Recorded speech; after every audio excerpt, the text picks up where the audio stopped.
Oh, hello.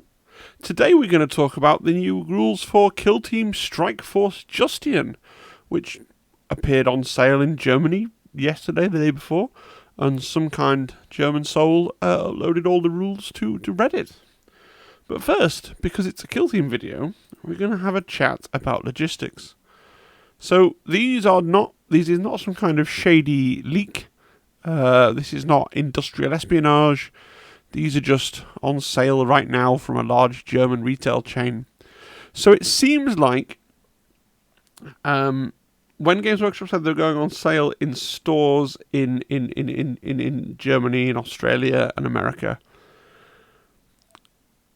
they're not going into Warhammer stores in those countries, and they don't seem to be going, from what I've talked to a few people in my community, and they don't seem to be going into friendly local gaming stores so much, especially not in Germany anyway. Some of the Americans have said they are going to FLGS over there, but Games Workshop seem to be trying again with this product to appeal to audiences to grow their brand, right? So this is going into the same sorts of places as, does anybody have a Fire Team, right, or Blitz Bowl, or Combat Arena?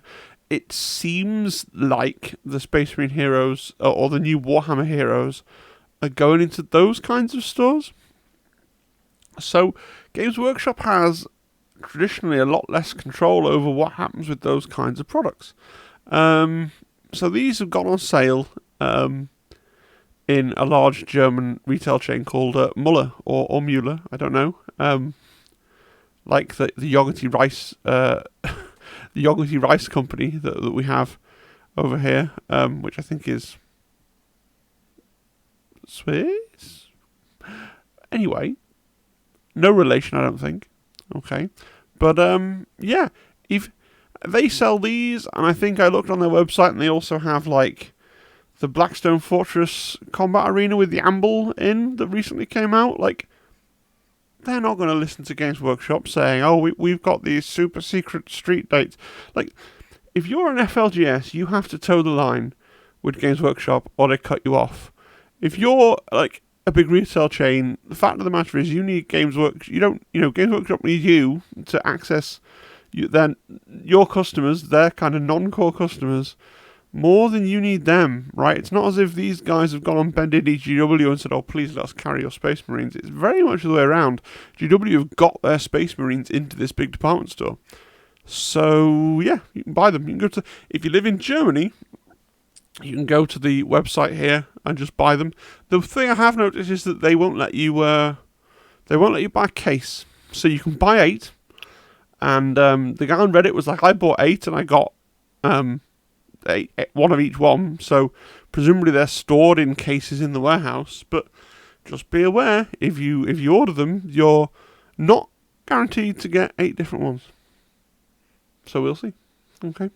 So I thought I might as well cover the rules now. It's a bit of a strange one because I'm aware, like, if you follow the bigger Kill Team YouTube channels, they've not said anything. So from this I infer that they're getting influencer copies, and I have never in my life, and you know that I love Glass Half Dead and Can You Roll a Crit, like those guys are inspirational, and I've never in my life been one of those people who complains about influencers getting stuff, because I really enjoy the content they make with the stuff they get, but I'm a little bit irritated at Games Workshop's decision to send them out.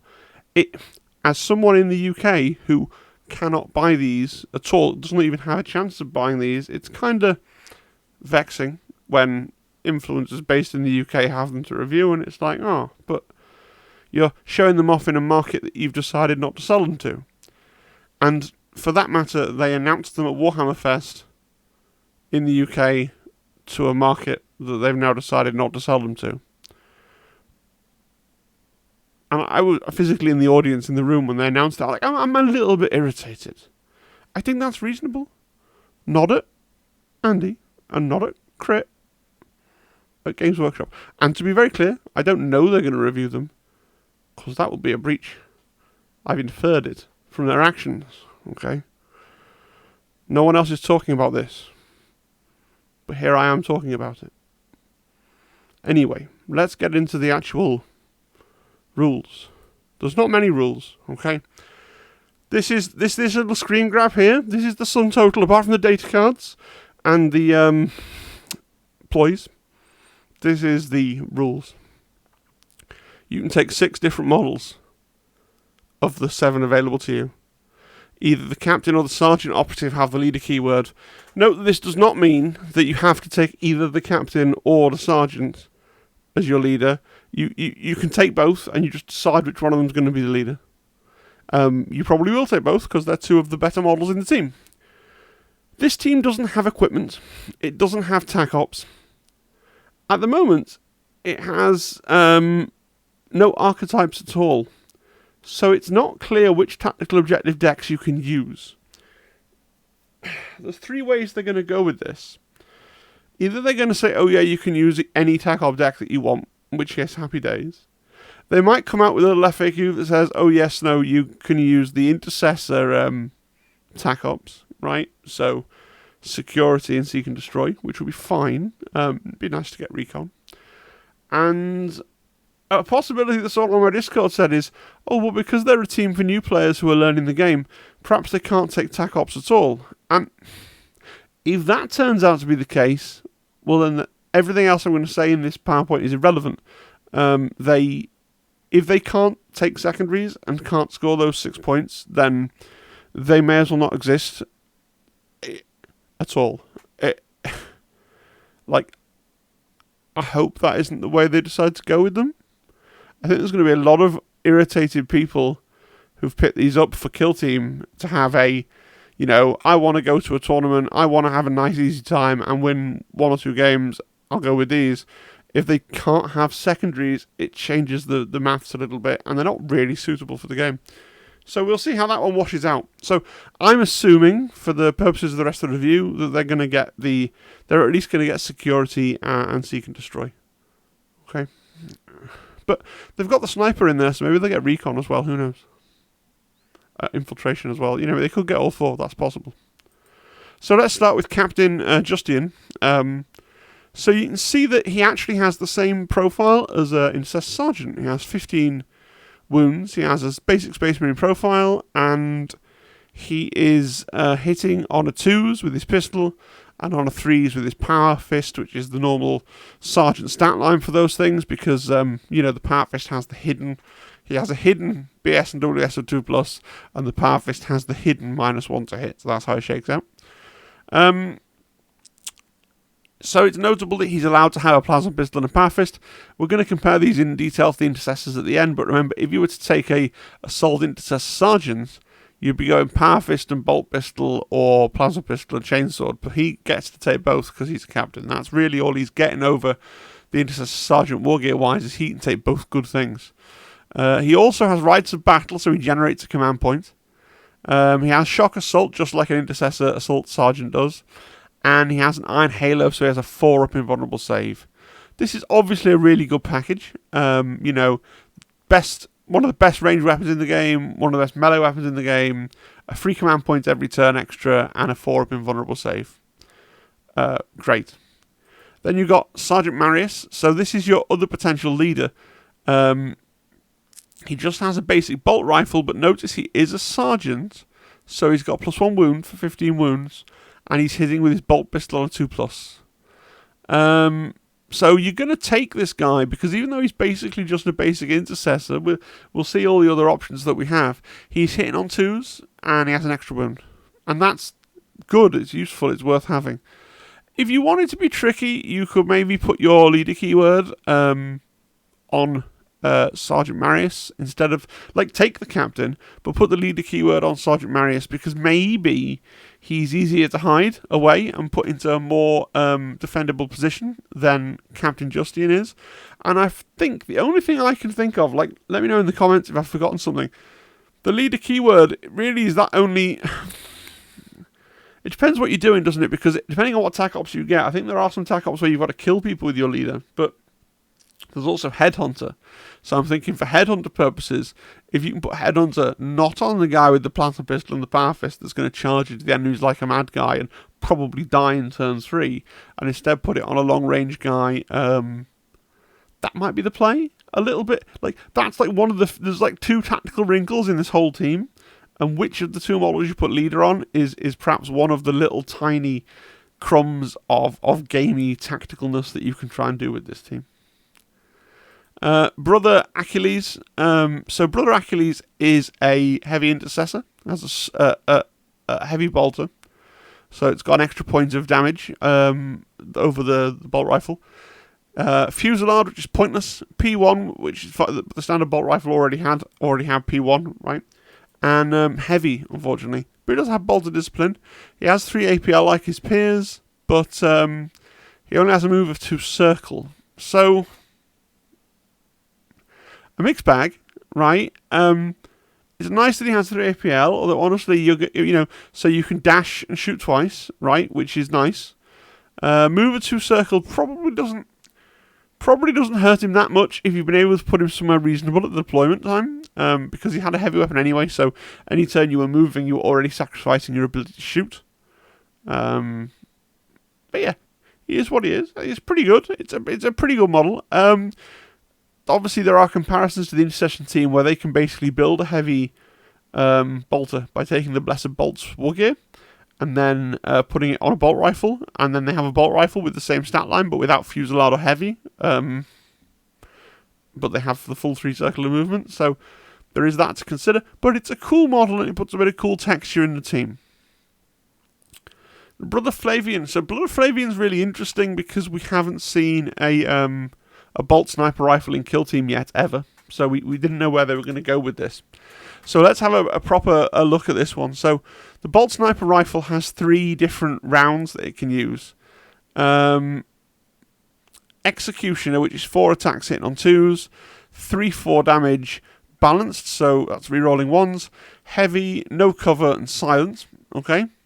Hyperfrag, 4 dice hitting on 2s, 2/4, blast with a range of 1, heavy and silent, and Mortis, which is 4 dice hitting on 2s, 3/3, AP1, heavy, silent, mortal wounds 3. So Mortis is that standard Kill Team good sniper profile that we know and love, and it has AP1. So Mortis is very much going to be your bread and butter, I would think, with this guy. Hyperfrag, if your opponent obligingly leaves 2 models that are standing next to each other, maybe you're going to use Hyperfrag for that, to exploit that a little bit. Executioner, yes, it has no cover and it has balanced. I struggle a little bit to see when you're going to use Executioner. If you have somebody who's on 3 wounds and behind a wall, in cover, then maybe you're going to have better odds at dropping them with Executioner than you are with Mortis, because the odds are you getting with balance, just getting your 1 dice through that you need to get through, potentially. But I think in general, Mortis is going to be a bread and butter. Now, of course, I'm famously not that good at Kill Team, so if I'm wrong here, let me know in the comments. There's camo cloak ability, just like the Kazakin sniper and a couple of other snipers. If you're being shot and you're in cover, you get to retain an extra dice. Really, really powerful, although, of course, with a silent weapon, we would hope that we weren't being shot that often. And then you have a Just Optics, which is the ultimate noob-friendly ability. It's 1 AP until the end of the turning point when determining line of sight for this operative. Enemy operatives are not obscured. So one of the reasons I say this is so noob-friendly is because one thing that newer players get wrong a lot is not understanding line of sight rules and not understanding obscuring. So if you line up a shot and you say, I'm going to shoot him with him, and then your opponent says, oh, you can't because he's obscured, you can just go, cool, bro, I'll pay 1 AP for him not to be obscured anymore, and then I will do the shoot action. It's like, even if you don't spot yourself when you need to use this, because maybe you're a newer player and you're not that hot on line of sight, your opponent is sure to point out, oh no, you can't do that, he's obscured, and you go, okay, cool, turn that off. So it is an ability and it is a trick, but it's an ability and a trick that just because of what it does, you can almost just leave it there for your opponent to worry about, because if you don't notice that something, misplays happen. If you don't notice that something's obscured and your opponent doesn't notice that something's obscured, right? Or go the other way. How often are you going to use all 3 of your APL on this guy anyway? Just open every round with, I turn on a Just Optics and I shoot him.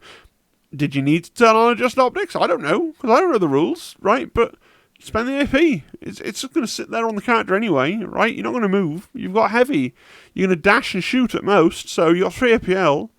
Yep, adjust optics every time, and then, yeah, cool.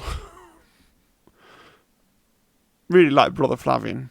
Best model in the team. Brother Thyssaw. Brother Thyssaw is an intercessor with a smoke grenade. In my roundup video, I erroneously said he could throw it every turn. He can't. It does say right there, this operative can only perform his action once, which is fine. What's nice, though, is having a smoke grenade. This is not a piece of kit that intercessors get hold of, and it does combo reasonably well with Brother Flavian, who can ignore. So it creates a big thing of obscuring, and then you can use Brother Flavian to ignore the obscuring for his shot, which is a nice little combo there for a combo for a very, very simple team, which is nice to see. We've got Brother Vignus. Brother Vignus is an intercessor with an auto bolt rifle. Honestly, he's the contender for being the one you don't take. I know there are some people that say that the auto bolt rifle is better than the bolt rifle, but given it in this, and that's a contentious statement as it is, if in this team your bolt rifle is on a guy with an extra wound and a 2-up to hit, right, who can potentially be your leader, the auto bolt rifle on this Billy Basic guy, you're not going to drop the smoke grenade in favour of having an auto bolt rifle. So here's a contender for being a model you don't take. The other contender for being a model you don't take is Brother Justian. So Justian has chainsword and can fight twice. He's an assault intercessor. And which one of those two you leave is going to depend on your playstyle. Do you like combat? Do you like shooting? Do you want to have a combat guy? What's the map going to be? What do you have to do? Who's your opponent? Do you want to be in combat with them? I think I probably usually take Justian over Vignus. But on Season 1 tables, especially if you get a Season 1 table with a lot of shooting galleries, you might decide that you didn't want the short range and you wanted to take Vignus instead. So the ploys, they only have 6 ploys instead of 8. And they are 6 of the 8 ploys from the Intercessor team. So I don't feel like I need to go through them and read over them. They basically miss the ploy intercessors have that lets them adapt their tactics, which they obviously don't have the intercessor tactics mechanic.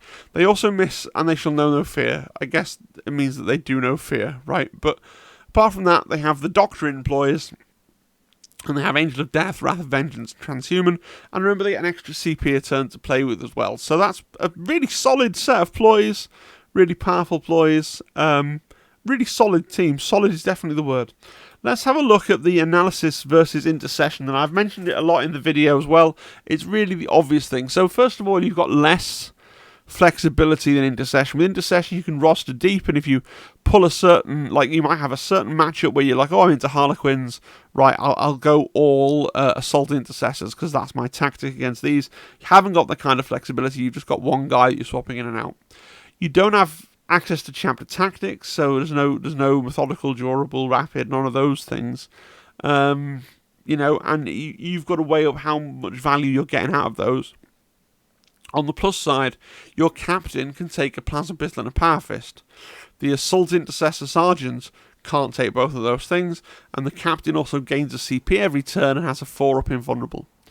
Also, as Strike Force Justian, you can have 2 leaders. So, by leaders, I mean you have the captain who's sitting on 2s with his plasma pistol, and you also have your sergeant character who's sitting on 2s with his bolt rifle, and they both have an extra wound. So, you're 1 wound up over intercession, okay, and you've got 2 things hitting on 2s, which is a bonus. Worth saying, though, that you've got your heavy bolter guy, and as I explained, intercession can use equipment that they have access to make a better version of that character. There's just the same character, but without heavy, or without fusillade, which technically is a negative point, but when were we using fusillade, and with all of its circles movement intact, okay? Now, less clearly, Strike Force Justian gain a sniper. The sniper is really cool. You lose the grenade launcher. The grenade launcher is less cool than the sniper, but he's not rubbish. And the grenade launcher isn't heavy. Right? Intercession also has access to frag and crack grenades, and they have a grenade specialist, whereas Strike Force Justian have a smoke grenade, and intercessions can't take the smoke grenade. To my person that comes last in tournaments eye, they look roughly equal. So I'm probably really wide of the mark, okay? Now, this obviously depends on how the archetypes plays out. If they don't have access to secondaries, they're not equal to intercession, right? I do worry a little bit that having 2 guys with heavy, which is the way you're going to want to go at first, is going to be a bit rough on a lot of tables, because you're only going to have 4 guys then that are out skirmishing and trying to get objectives. And you'll need to have all 4 of them on objectives most of the time to try and win on the primaries. So maybe you're going to leave the heavy bolter guys sometimes and take both of the other 2, as slightly boring as they are, just because you want that increased mobility and more things that are actually moving around on the tabletop trying to accomplish the stuff that you need to accomplish to win the game. So that's it. Final thoughts. Let me know in the comments, what do you think about the rules? Where do you think that they will sit in the meta in comparison to intercession? I think that's the most reasonable comparison. And if you're someone that can hook me up with a set of these, please do DM me in the Discord. I've talking to a guy in America who's quite happy to try and send me a couple of sets across if he can actually get hold of them, but he's not too sure what's going on. And then there's the cost of shipping and the cost of taxes. I'm talking to other people. I'm trying to get the Leatherland. Obviously, they're on sale in Germany, but you can't. There's an order limit of 10, so I can't ask. Nightfall is, I'm going to mention him again anyway in a minute, to order like loads of sets and send them across, because you can only order, there's the hard limit of 10 there, and we were having some thought about tax as well, and really interesting stuff, but it's worth considering. But yeah, if you've got thoughts and you've got a way and you're happy to help facilitate, obviously you're being paid to get, just the people I know, I want a set, Mrs. T.I. wants a set, Zimbad wants a set. If you can, someone who can help facilitate that transaction, please do hit me up on the Discord. You'll have my undying thanks. And that's it. And a big shout out to Nightfall, who's still a YouTube member at the highest possible tier, giving direct financial support every single month. And he gets a shout out. And then thank you to all the other members as well at the various lower tiers, all sort of 8 or 9 of you, who also give direct financial support. Thank you to all my subscribers. If you're not subscribed, please, please, please, please, please click the button. It's the single biggest thing you can do for me at this moment in time. Leave a comment, like the video, and all the rest. Alright, thanks guys, hope you enjoyed it, and I will see you again at the weekend, when we should be doing the Inquisition Hobby Challenge Roundup. Unless Games Workshop release even more lovely news for me to make an emergency video on. Alright, bye-bye. Have a great one. Cheerio.